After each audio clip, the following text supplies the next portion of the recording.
Yeah. All right. Well, thank you for joining us. Really appreciate it. Let's just start off, how I always start off the episode. When people tell you to be your authentic self, or when you hear the word authenticity, what comes to mind for you? Well, thank you for having me. I just want to stop there or start there, I should say, and just give you major kudos because I think this podcast and just everything you're doing is you living into your authentic self. So one, it's an inspiration. So I want to start there. Thank But you. yeah, I mean, you're doing great work. So let's just pause and recognize it because we never really do, and no one does it for us. And if we don't do it for ourselves, who's going to do it? Honestly, that's my therapist tells me that all the time. She's like, why are you always thinking about the next step? Like, I have such a difficult time celebrating things, even if they're like really small. Well, even that, right? I'm calling this small, right? I'm like downplaying my success. It's Right. like such a huge thing. My therapist would be, yeah, I can hear her talking to me about it right now. Well, wait, I see you drinking. What do you got there? I got uh, my mug too. I'm drinking a little coffee, a little Bustelo. Okay, okay. I got a little Mexican canela right here, starting my day. There we go. There we go. All right. So speaking of starting my authentic self, I am a Mexican American. Grew up on the south side of Chicago. Had a kind of a weird of a pivot in life. I ended up going to a East Coast prep school called Deerfield Academy. Some of the listeners may know it, especially if they're out east. And now I am married. I live in the burbs of Chicago, so I no longer live in the city. But I love it out here, and I am a tech company marketer. So that's a little bit of kind of like the labels you would say, but who I actually am, my true authentic self, is an British television junkie. I love their trash TV. I love their dramas. Edwardian, Regent, now with Bridgerton. I love it all. I am somebody who loves to play games like board games, loteria, millennial loteria. Like my friend Soraya just actually got me a Latina-owned company that makes a Latina version of loteria. So it's like la estudiante, la doctora, la jueza. So I just love playing games with my family, my friends, especially right now in COVID. I've been doing a lot of that. So that's very much my authentic self. And then I think I'm also like a dog mom. There's a serious codependency happening right now where we're at home and we've been home for 10 months and we love each other and hang out with each other. I put them away for now so that they're not interrupting us. But that's me. That's who I am. I love that. So many different things brought to life in there. Talk to me a little bit about like growing up in Southside Chicago. Like, I'm not from Chicago, so like my perspective and perception of Chicago is really just like what I hear in rap songs. Either that or the fucking pendejo in chief talks about Southside and just how like terrible it is, right? And like dangerous and all these things. But I didn't even know that there was like a Mexican population there. Like, what's the dynamic of it over there? Yeah, so Chicago's actually like 33% Hispanic, Latino community. What? Yeah, and there's several. It's not just like one, and it's not all in one area. So I grew up in the kind of Mexican immigrant community of La Villita for the most part of my life, and then also back of the yards, and then Brighton Park. So Chicago, a lot of the neighborhoods are named after the parks that are nearby. So Brighton Park is where I grew up. It's next to McKinley Park, for example. But it's one of the larger Latino communities, and then there's a really large Black community, and then there's a big Irish community also on the South Side. It tends to be very segregated, to be quite honest. I think we're one of the most segregated cities. But growing up, I think the thing that probably best defines it is the urban planning. Like when Chicago was planned, the cities are very clear north and south, east and west, and they're on the south side, they're numbered. So I would say I grew up on 35th. Somebody in the Black community might say, like in Hyde Park, I grew up on 55th. And I'm from Beverly, I live on 105th. And so like it's actually really interesting how the city is kind of broken out. But the Latino community that I grew up with is really, I think, dynamic in that there's so much happening there right now. You have kind of the immigrant population that definitely comes and moves there because there's a street, 26th Street, again, going back to the numbers, that's really the kind of the heart and the crux of that community. And it's a ton of Latino-owned small businesses, from everything you can imagine, from the quinceañera dress store to the income tax place where they, speak Spanish and can help you own language. Some of the better restaurants, I would argue, are on that street. Like literally anything. And what I love about it is that I recently learned that that street, when it comes to sales tax in Chicago, generates more tax revenue for the city from this community and the small businesses that are on it than these high-end luxe stores that are on what are kind of in the downtown area, kind of the equivalent of like the Park Avenue or the Fifth Avenue, where you have your Nike, the Cartier, the Burberry's, these huge stores. And so this block actually generates more tax than those high-end luxury department stores and stores on that strip. So it's interesting because I think it just shows the vibrancy of this community. You have all the immigrants, you have the small business owners, but then you also have those second, third generation kids that want to stay there. They live close to their families. There are a lot of multi-unit houses there. And so it's a really interesting dynamic in the community. And I love going back there for the food at Totonilco on 26. It's the place I go to. If you're listening and you're coming to Chicago, that's the spot for the tacos. I love that. That is a wild stat. And they say that we don't have buying power, right? Look at that. They're fools. Wait, so tell me, so it sounds like the culture was just all around you, right? Specifically like Mexican, Latino culture. What was it easy just like feeling Mexican, or was because I know that you grew up in the States, not necessarily in Mexico. So like what was that like? Just like, did you feel proud? Was there some insecurity around like growing up here and not over there? Like what was that like? So there's always a dynamic of like here and there. And I think the dynamic is actually more parental, I would say. Like, I think with my mom and dad, they were like, well, we're Mexican, we're Mexican. I'm like, yeah, but we're in America. And that dynamic was always really weird. And it's very hard for me to say like, I'm just Mexican, because I am so American. I can't kind of deny that, which does create some conflict on my Latinidad, right? Like, how Latina am I? How Mexican am I? I go there, same Selena story. I go there, they think I'm American, I'm here, they see me I'm Mexican. So it's that Yeah. constant dynamic.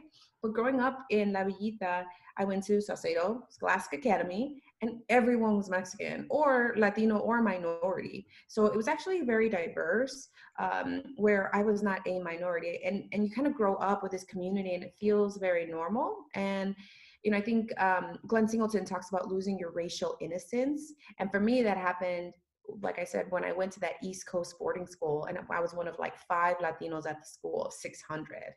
Wow. And that's the first time I actually felt like a minority. I looked around and I was like, no one's like me. Oh, and why are these boys wearing pink pants? Like this makes no kind of sense. And then everyone's in like full dress code, but they're wearing flip-flops. And I'm like, wait, this is so confusing to me, because it just wasn't the kind of like culture that I had seen and grew up like, this is in like the 2000s, 99, 98, 2000, where like tight bell bottoms on girls were like the thing. I don't know if that was what it was like in New York, but that was like the thing for us growing up. And you go to the store and to the school, and it's like pastel, Lily Pulitzer. And I'm like, what is this? I'd never picked up a J. Crew catalog until I went to this school. And it really, it happened during some of my most formative years. Like, think about anybody listening, right? Like that 14 to 18, like high school, how much you're changing your personality, your interests, the things you're into, the things, your hopes and dreams and aspirations, whether they're college or professional, like they really are formulated during this time period. And so here I am, this Southside Mexican girl going to Deerfield, Massachusetts, and being surrounded with the kids of the 1%. Like, I swear to God, I shit you not, I have distinct memories of looking out my dorm window and seeing a helicopter landing on the quad. So I'm What? like, can't even remember, to be honest, who it was, but like that is so outrageous to me now that I look back. But it just really goes to show that I was so out of my element from from where I grew up. And I think that happens to a lot of us, where, for me, I left that community, that shelter, when I was 14. That might be happening for most people when they're leaving the comunidad, when they're 18, going to college. and going to probably a predominantly all white institution, whether it's their state school or out of state. There's that transition. For me, it just happened a little bit earlier and during some of my more formative years, I would say. Yeah, a little earlier. This 4 years, like you had to grow up so fast, so young. First Yeah. of all, like, why did you even go to that school? I'm just curious. Like, did your family want you to go? Did you personally want to go? I'm sure it was like, oh, it's a better education system, but like, what was that whole conversation like? Because I'm sure it wasn't just like, oh, I'm just gonna go, right? I'm sure there was like, no, I don't want to go, or like, Yeah. So a lot of people were like, "Oh, what did you do?" Like, what did you? yeah, like that's always the what did you do? Because like boarding school is not really normal. But it really just goes down to like education. My mom used to always tell me this story that in Mexico, when she essentially finished what was like eighth grade, her like there was no more school in the small little like pueblito that my mom grew up in Canatlan, Durango, Mexico. And so and this is back, I don't know, 70s, whatever that was, in this small little town. And so for her, when she got to a certain age, my grandmother was like, that's it, there is no more. And she wanted to do more, but she like couldn't. And Wow. so she was kind of helping her mom in Mexico like work until the time came for her when her aunt was like, if you come to the United States, I'll help you come to school here. And so my mom came here at 15. So we have very similar stories, my mom and I, right? Like, and that really grounds and inspires my story. She left at 15 to go seek something better and came to the US. And then it was like history repeated itself. I was in like the accelerated reading and math classes, and my high school, my grade school counselor was like, you should apply for the scholarship to go to a private school, a Chicago private school, one of the Catholic schools that were in the community. And I did. And when I interviewed, they were like, we think you, with your test scores, your personality was huge. And just, I guess, how open I was, I guess through the interview, we think you should go to a boarding school. And they had just started expanding, giving scholarships to kids from the inner city of Chicago to these prep schools. And so they were starting to build these relationships with Exeter, Andover, the Kate School, Culver, Thatcher, Yeah. like all these boarding schools out east and west, and even in the Midwest. And they were like, we think this could be the school that she would do really well in.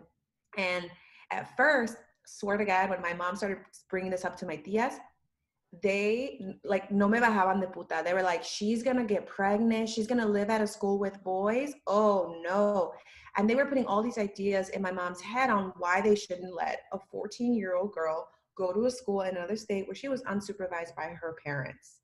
Mhm. And so it was like really tough on my mom. And now as an adult, I have like very real and raw conversations on like, what were you thinking? Letting, this, everyone's telling you this, these Yeah. topics, but she was like, she said she thought about me and kind of her situation. And she said, I would have done anything for my parents to have helped me go, seguir adelante con la escuela. And I didn't have that opportunity, and I was not going to stop you. And I talked to her now again about like the bravery that take and the courage, right? And the fearlessness as a mom, but also this intense desire to have your kids seguir adelante that I can't even imagine. And that was kind of how that conversation went. The scholarship would fly me to school, and they also flew my mom to come visit me once a year, which I thought was really great. And she, to be honest, how I got through that is she just never talked to me about kind of what she was going through. So not only was it my family, but it was also the people that work on, she's not going to make it. She's going to come home. Guarantee you, she's going to get homesick. Oh, she's not going to make it. Everyone at her job would tell her this, at this factory where she works. She still works there now, actually. Wow. And what's interesting is how full circle that has come, because not only did I make it, not only did I then get a full ride to college and start my career in advertising and marketing, but now I work at the largest, most well-known tech company in the world. And her coworkers are, we're so proud of that. Monse, oh, she's done so much. And it's funny how roles really change and how they're eating their own shit talking now, because now they're, it's just interesting how life happens and how cyclical it can be. Wow. And she didn't tell you any of those things until like a few years ago. Yeah, until we were much older. What about for you though? Like, your mom was going through some of these things. on her own. She wasn't communicating these things with you, but for you, like, it was a big deal as well. Like, again, like, what, you were 14 going away to like this place that you've never been before, and for the first time ever, like, it's around people that don't really look like you, that you probably couldn't relate to. Like, what was that first day like? What was that first flight like? Well, the first flight was fine because I was with my mom and we went around to the stores and got everything we needed to, I had my own room. I never had my own room until I got to school and I had my own room. That was wild. Oh And my so, God. By the way, same thing for me. I didn't get my own room until I went away to college. right. Me and my brother had bunk beds. So that was really, I was like, okay, get my own room. And it was interesting because I probably went into it just like so excited. Also 1998, 99, 2000, Harry Potter was huge. So my idea of what I was walking into was based on this little British boy with glasses and a lightning bolt scar. So that was a little bit of kind of like what I was thinking about it going in. But when I got there, I think it just speaks to like who I was as a 14-year-old. Clearly the scholarship saw this and I got there and was like, I'm starting to make friends and I am going to figure this out. And I think it just had this, it probably best exemplifies my own sense of self-agency that I guess I've always had. Um, and I just started figuring it out and making friends where I could and just started to learn and navigate this world. The good thing is I'm there with other 14-year-olds. So it's not like and our class was really small. So it was only 80 of us. I think it was like 87 exactly the first year. And then our class doubles the sophomore year. So the school is really enriched in a lot of tradition and they really have a lot of things that really support the schools. Like at work, we have employee resource groups, but then we had clubs. And so I was part of the Latino Association. I would go to the Deerfield Black Student Coalition, like make friends with the other minorities was like project number one. And those are some of the friendships I still have now to this day. So shout out to my class of 2005 minorities. So, Hey. but we really kind of just like we're figuring it all out together. And I think that the focus really when you live at school is school. So I was really just like threw myself into academics and figuring it all out. I mean, you said it before too, like, these years are so formative, right? Like, how much do you think your identity started to form or even like change a little bit compared to like how you grew up? Like, I'm sure when you went back home, people might have looked at you like, you look a little different. Yeah, well, I'm back to my hoops like before I left, but so that definitely came back. But for sure, I mean, everybody explores and changes kind of like who they are, and they start trying to figure out different groups. I think as I look at my 4 years, I think that also the things that I even had the chance to be exposed to changed who I am. So you go to a school like that and like my first winter, you could pick like a sport or an activity, and my activity was the step team. Why? Because all the other minority girls were doing it and those were my friends. And so we did that together and it was really great and formative and like built some really great friendships and bonds. And it was also fun to do, right? But then my sophomore year, I don't know if it was a French teacher or a Spanish teacher who was like, oh, why don't you try, a different recreational activity? Why don't you try like skiing? You could learn to ski. That's something you can't do in Chicago. And I was like, ski? I don't have skis. Like what? Like I don't know how to ski. And she's like, well, they'll teach you, and we have a ski lift at the school. And I was like, What? what? Exactly the same reaction. So, but that's the thing. Like, I was a brave ass 14-year-old, at then 15-year-old girl. And I was like, okay. And so she told me, she's like, you can borrow my skis. You're like, what's your shoe size? And so literally, like this, I must have been Miss Invernizzi. But anyway, I had a teacher that let me borrow their skis, and I learned how to ski. And so I skied 5 days a week for 3 winters at this school. And so when you think about like my interest as an adult now to want to go to the Alps and ski in the Rockies and go to Vermont, well, then we take weekends up to Vermont because we're in Massachusetts.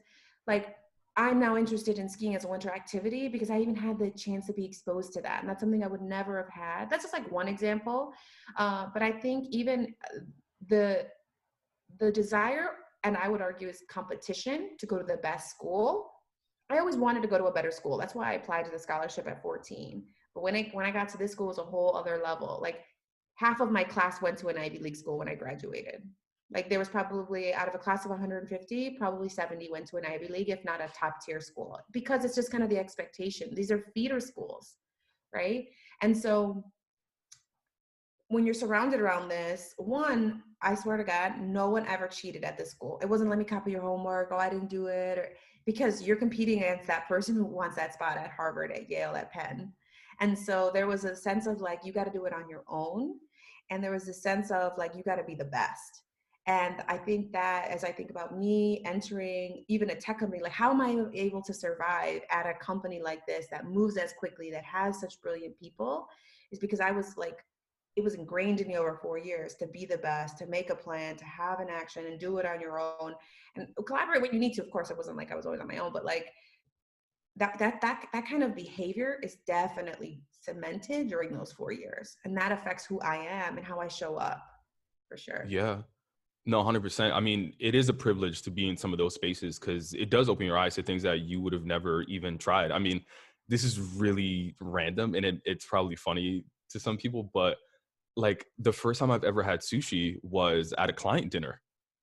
And Ah, they were like, "Oh, Pabel, what kind of sushi do you want?" And I was like, you order for me. I trust your judgment." That's what I said. And they ordered, I don't know, probably some like basic like salmon or spicy tuna roll. And I was like, "Oh, this is good." But like I would have never even tried to have sushi. Like if I was ordering any sort of Asian food growing up, it was like fried chicken or like, something right, that like right. isn't exactly like fried rice or something like that. So that's a very simple example. But yeah, like I've also been exposed to some things that I would have never been exposed to if I didn't put myself in those um certain circles.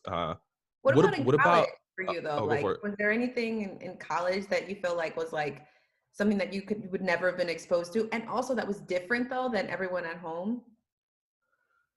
Something that I was exposed to in college. I mean, I feel like I didn't start. Well, actually, yeah, no, actually, I started eating like pretty healthy in college. Because like you go, you have these meal swipes, and then Mhm. like I didn't really like buy food to cook, right? And I'm so used to being at home and just eating like Dominican food, which is like platanos, rice, guandulas, chicken, all that kind of stuff, and yeah, I started eating vegetables, which sounds so basic, but like I didn't eat vegetables at home. Like I mean like some things like salad. Like I remember I had like a banana pepper for the first time and my friend was like, "Oh, try this." I was like, "Ew, I'm not trying that." So it was just like little things that for a lot of people seem so basic, but for me it was like opening my eyes to this whole new world. Um so yeah, now that I think about it, yeah, I think mostly from like a food perspective. I mean, and food's huge too, because like even this, I think it just goes to that experience. And this doesn't conversation doesn't have to be all about that, but it does. Like you're right, it is so Yeah. critical to who my identity, like who I am, and who, like how I'm gonna show up in all of the spaces, whether I tone it up or tone it down, code switch or whatever. But at the school, the way that the work week, the school week, I'm too caught up in work. The way that the school week was structured is we would have sit down meals and walk through meals. And you imagine, I'm 14 years old. I've never been taught how to sit at a table and have a family meal. My mom was working 12 hours at a factory and she expected me to have either fed myself, but definitely cleaned the house before she got home at 7, 8, 9 o'clock at night. And so there was always the sense of like independence when I was growing up that I had that kind of switched and became very communal when I was at the school. So we would have at the dining hall, which is a whole big dining hall, there were 60 tables for 10 people each. Every table would have a teacher, and everyone would stand at the table before the meal started. And then students would take turns being like first or second waiter. So first waiter would bring the food, and it was all buffet family style. Oh, not buffet, family style. And the plates would be next to where the teacher sat, and the teacher would serve one. You'd take the plate and make it to all the way around to the person next to him, to his left or her left. And we would do that. And then just the idea of like multiple forks and knives, like how and where Yeah. the bread plate goes, like those types of things I had to learn really quickly because that was kind of the the way that these meals were structured. And so that's something I took away that was very different. So now even now, my husband laughs at me all the time. Today's Friday, we're probably going to order a pizza. I will serve myself on a plate and I will take out a fork and knife by default. Like he laughs at me and he like cracks jokes on me. He's like, how are you going to eat pizza with fork and knife? And I'm like, I don't know. I just do. It's my default. And so when you talk about people laughing at me, like if I sit down or I'm at a dinner or anything like my family, I like take out the napkin, I put it on my lap. I never keep my elbows on the table. I just, from so many years of doing it for such like formative years, I like can't not do it. It's crazy. Yeah. I actually, speaking of food, I remember like one of my early dinners for work. And I mean, after I tried sushi for the first time, my mind was blown. I remember, I mean, something as simple as like the bread would come around, you know, like when you're at a restaurant. And I'm just like, how do other people eat bread? Like, do they cut it down the middle first and then apply the butter? Do they just bite right into it? And I was so like scared to eat bread first because I was like, I think I'm gonna do it wrong. I want to Mhm. see someone else do it first. So like I like just drank water for like a few minutes and waited for someone else to eat, and then I copied what they did. I mean, oh my god, when oysters came out, I was like, what do people do with this? It's I don't think enough people talk about like some of those things or just like I don't know what to do here. Oh my god, there was another incident. Like, all right, so I'm an only child, and I didn't know how to share growing up. Like at home, I had my own cup. My grandma had her own cup. Like my mom had her own thing. So like I remember I brought this you know these cups that you put in the freezer and they're kind of like liquid on the outside, you put them in the freezer and they're like Yeah. Se hace yeah. como helado. So Yeah. exactly. So I had my cup and I put it in the freezer, and then I went over to class, whatever, came back, and then one of my roommates was drinking out of my cup. And I went fucking crazy. Like I was like, what do you do? And he was like, bro, are you serious? In my mind though, like I didn't register that like I had to share things with people. It would, oh my God. Yeah. So many things in college. I don't think about it. You bring back so many memories. Yeah, but I think what's funny is that like it all goes back to how we show up, and then how you like when you go into new spaces. Like you might not have, you had your own thing growing up. You go into this communal place, this very different environment. It teaches you new things, and then all of those things, the before, the what you learned there, are part of who you are right now. And I think that's what makes it so complicated. Is that like most people live in that type of world their whole lives, and they're not jumping into all these spaces. And I think that just gives us agility, right, as Latinos, because now like I know how to act, and I don't, I'm not gonna be like, oh, abuelita, you have to put your napkin on your lap when you're eating the pozole. Like if she likes to put the thing here. Why? Because pozole splashes, and she doesn't want to get it on her mantel. Which I was like, isn't the mantel supposed to protect your clothes? But anyway, but you know what I mean? Like, it's interesting that we can navigate and have that agility, and that's what makes us such expert code switchers. Whether it's at work, whether it's us at schools, even with our friends now. Before and after work, weekends. I've talked a lot about that, and and you've done some funny bits about what it's like acting with your coworkers and the Monday morning. How was your weekend? Yeah, yeah. Conversation. Well, how much of it these days though is you like work, for example, right? Like how much of it is you like code switching and acting versus just being honest with people and just saying like, this is what I did during the weekend, or like this is what I'm interested in, or this is me. Like how much is it? I'm not doing anything now on the weekend, so there's that. But I think now, it's interesting because I feel like I'm on video calls all day and people are in my home. And so it just Mm. feels like I'm in my arena and you're virtually entering my arena and I'm virtually entering yours. And so there is a sense of like your guard being down a little bit versus had I been at work. Um, though I think I'm being more bold and audacious. And I think that goes back to just where I am now in my almost mid 30s, and having had all this experience, both professional, working at 3 different companies, having gone to college and the school and where I grew up. Also, I'm spending a lot more time virtually connecting with my family. So I'm spending a lot more time being my true, authentic self, and talking about topics and things that are relevant to the Latino community, and just our lives and our interests. Um, and so it's almost like they're all virtual. So whether it's my work or my family, it's all virtual. So it starts to blend and get real blurry real quick. But I think I'm much more open to, right now during COVID, my mother-in-law is living with us, for a variety of reasons. Housing had to change for her, and that's a very normal thing for the Latino community. Like somebody, your mother-in-law or whoever needs some place to stay, they stay with you. And my coworkers and stuff, they'll, we'll be on a call, like, oh, here's my mother-in-law. And like, I don't even try to hide it in any way. And it's not that I would have hid it before, but I'm less keen to think that that's something I shouldn't say or tell her to like go into another room. I'm just like, this is my house. You live here, and that's the reality. So I think that's something that I'm kind of thinking about differently. I do think COVID has had a huge impact on the way that people are like, just showing themselves. Like the amount of calls where like kids just jump in on and just interrupt. I mean, first of all, it's adorable. I'm like a sucker for babies and kids. They're the cutest. And But yeah, pets. like, oh, and pets, yes. But yeah, like before, like people would have been so embarrassed about it, but now people are like, yeah, this is my life. It's kind of dope. I love it. Yeah, I Wait, love it but too. when is a time where you actually felt like you had to, or when did you ever feel the need to hide who you were though? Because now it seems like you said, you're confident, you show people your house and all these things and your family, but I'm sure there was a time where you felt uncomfortable though. Like tell me about that. I think it's funny because I don't think we actively choose to hide. I think we just default as like a defense mechanism. And I Hmm. think what the thing, the act of hiding is, I think, is actually like more subconscious versus I think what ends up happening to a lot of Latinos that I've been talking to or just my friends is that we the action we most feel is the unhiding. So I know at Facebook, we have a Latina community. We have the Latino group, of course, for everyone, Latin app, but then we have a subgroup of the Latinas, and we talk about a lot of things that are specific to, we have the hombres at too. You got, It's a I don't secret. know if you're in that. Well, ours This is a secret. secret group? Ours is, the Latinas one is secret.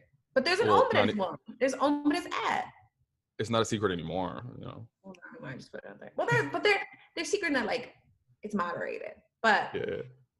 what I was saying is in this group, we actually been having a lot of conversation on how our lives are changing around like COVID, work from home, and hair is like the number one topic. We are like, I feel like we're always chatting about that. And that's the one place where a lot of people said like, I never chose to hide. Like, I don't think there wasn't a purposeful, like, oh, I'm going to hide the way I look and how I show up at work. But it was always like, we were just like conditioned societally to think straight, beautiful, straight hair, perfectly done is beautiful or normal or professional, right? You think even Afro Latinas, natural hair is definitely not what the workplace is telling you is okay.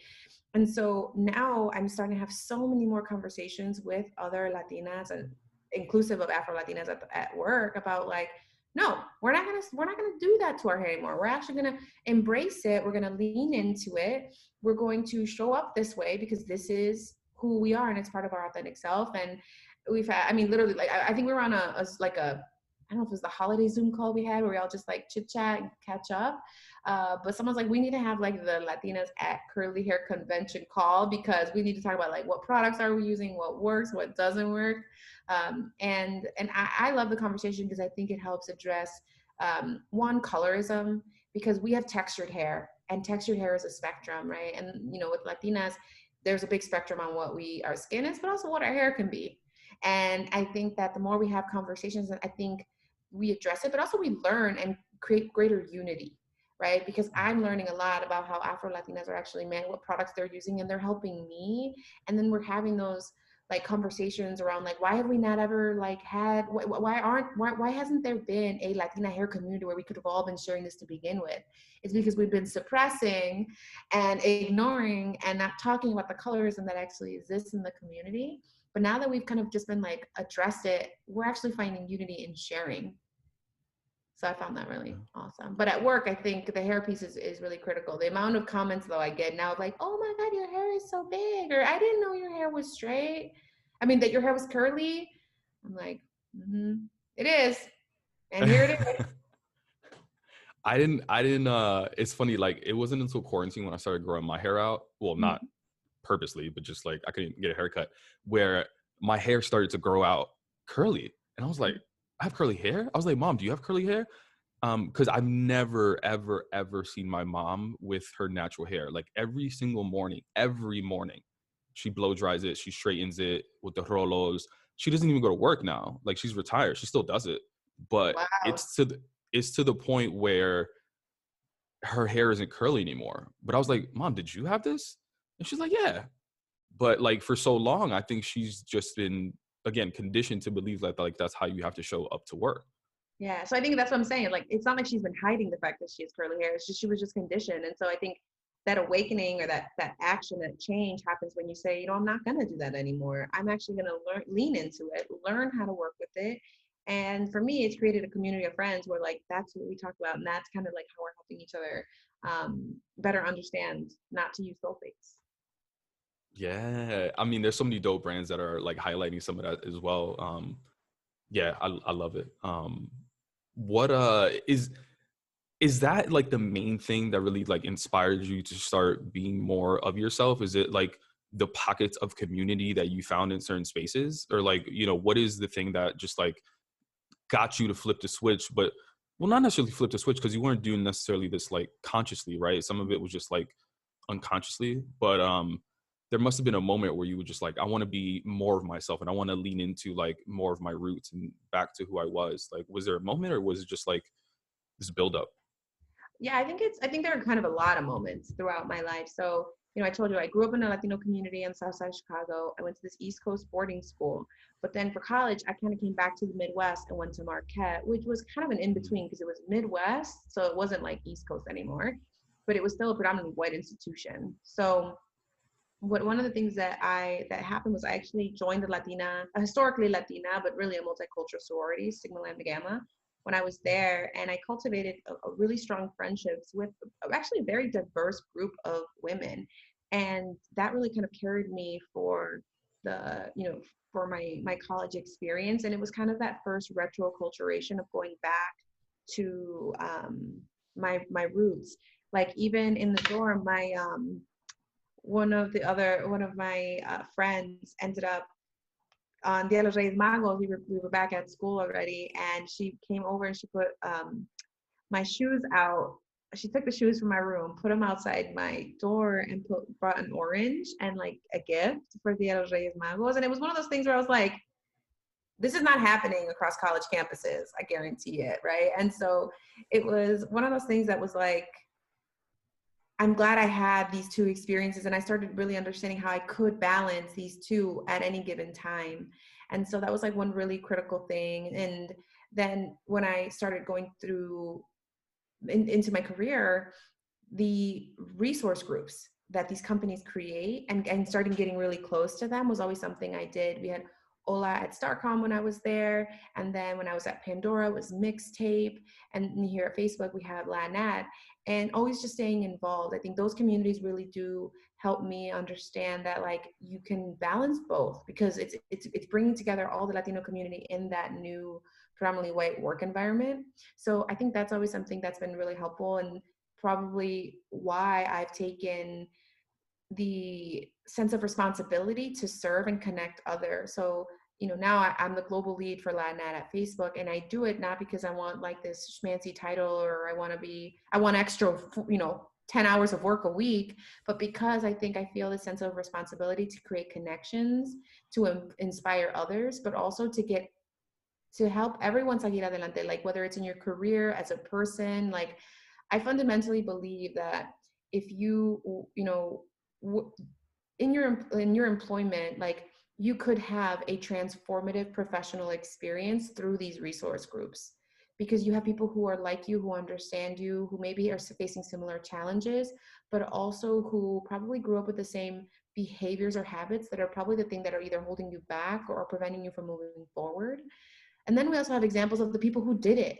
You have a proximity, right? So when the VPs come in and talk to the community, I love seeing that, because being part of this community gives me access to that Latino VP in a way that, had I just been doing my job heads down, I would never have connected with. And so I think that these groups are so, so critical, particularly in the workplace. 100%. I mean, personal anecdote for me, like I remember I was having like a really difficult time in my first year at Facebook, and yeah, I mean, it was tough. I was gonna quit at one point, and it wasn't until I went to Black Leadership Day, and I went to Latinat Leadership Day, which is not like community summits, it's called, where I saw people that looked like me that had that balance of just like, I know what the fuck I'm doing, but also have the swag, and I'm bringing it all together at the same time. But like, it's one thing seeing these people at like an individual contributor level, like you and I. Nah, Mhm. these are like VPs, directors, at CMOs with Antonio. Like it was it was the inspiration I needed to be like, oh shit, like I don't have to code switch. I can be myself and I could be at their position. Like for Yeah. me, I always thought it had to be either or. It's like either I'm the CMO, but I leave my culture aside, or I can bring my culture, but I'm never gonna be that high at the company. You know what I mean? Like Yeah, no, you're that's totally right. that's when I feel that's when I feel the most comfortable at work. Like at at those events and when I'm like surrounded by like those people, not only that look like me, but are doing dope shit. Yeah, that are doing it, doing the What most. yeah. What about you? Like, is there like a certain is it the same feeling for you like when you're surrounded in those areas? Yeah, I think for me, I love going. So the Leadership Day brings together all the Latino employees or all the Black employees to each of these community summits. This last year, it was great having them both back to back. I thought that was Yeah. brilliant. Loved that, and I love being part of the planning and kind of bringing that together. I do see it as like a creative outlet for myself because I think I planned the community summit in 2019, and thinking about the content and what story I felt could really help create what this collective call to leadership. Like that's really what I want. I want Latinos to be perceived as leaders, especially in the workplace. And so when I was thinking about that day, I wanted to show how each part of our company has an opportunity for Latinos to impact. So when we were up there and showing the Latino small-owned businesses, I was like, it's Latinos around the company and the company that are really supporting this community, and our community benefits from it. That should inspire you, right? And then we even had the culture creators and had the two Instagram creators come. Like that was also something of like, we're out there creating content that's super engaging and being enjoyed by Latinos and non-Latinos everywhere on these platforms. And so just create the greater connection between what we do at work and how the Latino community shows up and how those are connected. That continues to be the inspiration for me, is seeing that come to life. I love seeing media partners use our platform to get information out to a community that they wouldn't otherwise have had the opportunity to. Um, but especially right now, just going through COVID, seeing how much work the company's doing to support Black and Latino owned business, though that inspires me to want to continue to hire the best people, to do my best work, because by doing that, I know I'm stepping into my like place of power, and then I'm also being able to create a connection to a community that's bigger than just my job. Like if your job is the only thing that inspires you and the specific tasks you're responsible for, what are you going to do when you have a bad day or you hate your boss or you hate your team or you reorg for the seventh time? Like you start losing that momentum. So it has to be about more than just your job at work. And these groups so inspire you and create connections to what the bigger picture is. Yo, I struggle with that so much. I think like my job is cool, but I don't like love it. I don't love it. And I think it's because I don't feel that sense of purpose.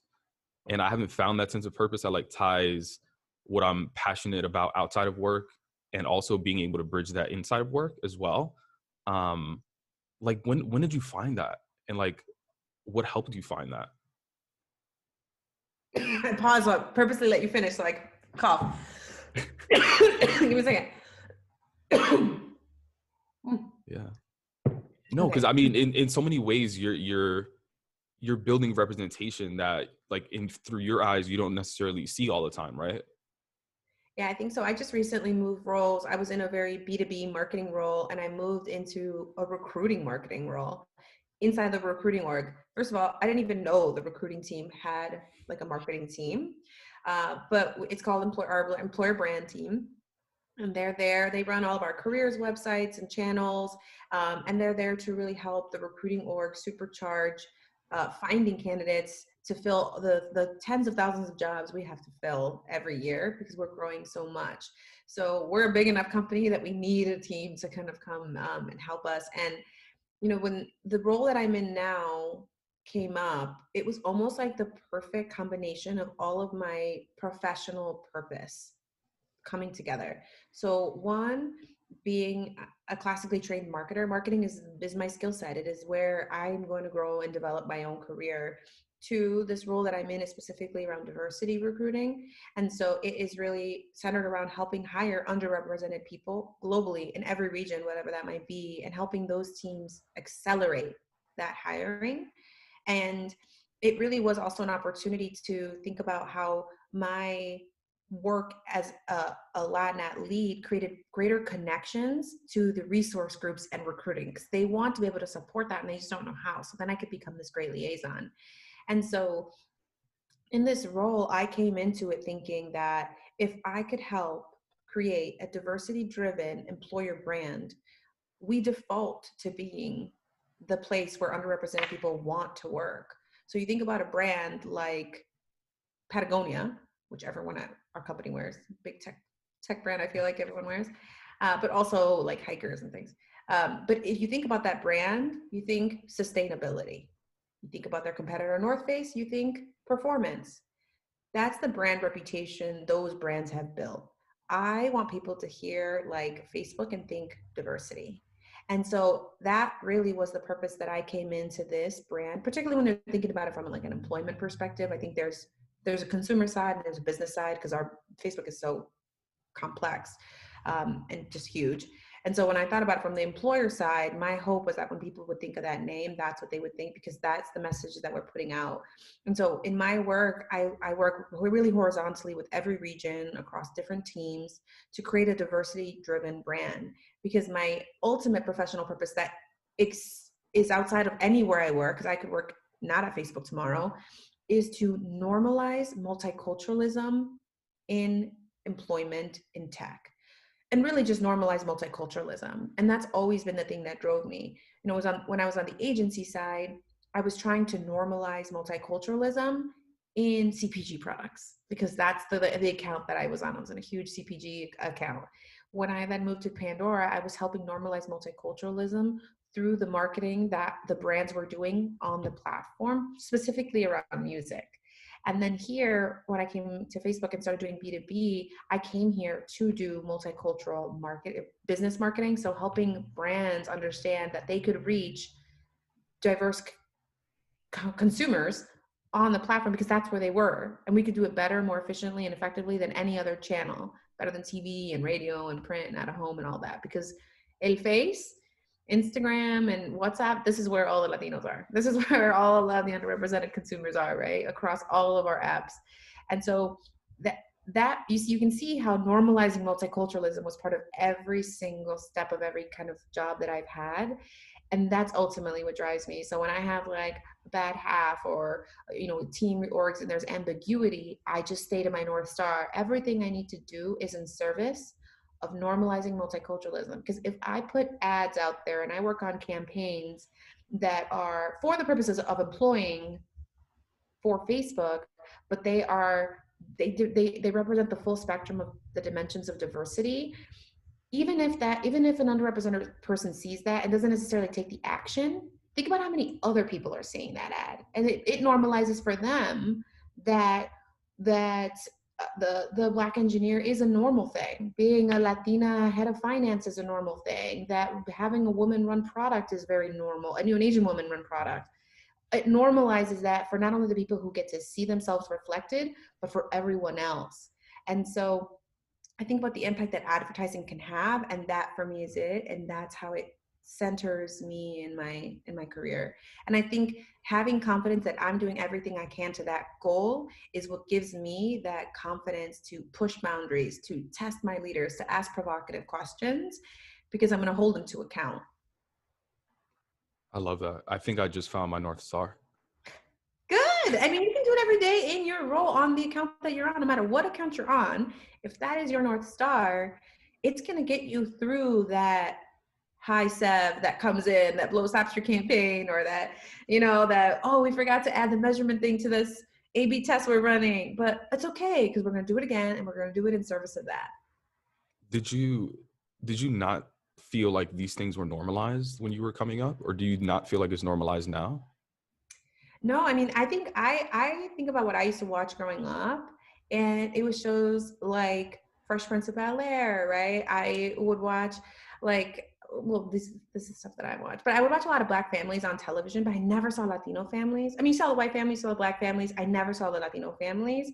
And I think the only time I saw them was on the novelas and the channels in Spanish. And so it just, you never really think about how you don't see yourself represented. You do see what you do see, but you don't what you don't. So then you don't know. And so the more that I started working, particularly on the CPG brands, and just saying like, oh wow, here's a Tide commercial that has an abuelita, a mom, and a daughter all talking in English and Spanish about laundry. I was like, well, yeah, that's exactly what it was like for me. So of course that would be normal, but it didn't even occur to me that I had never seen that before. There were no Latinos in Tide commercials when I was growing up. It wasn't until I was like on the teams that were helping push these brands to do that that we started seeing them, right? Seeing same-sex couples in Campbell's soup ads.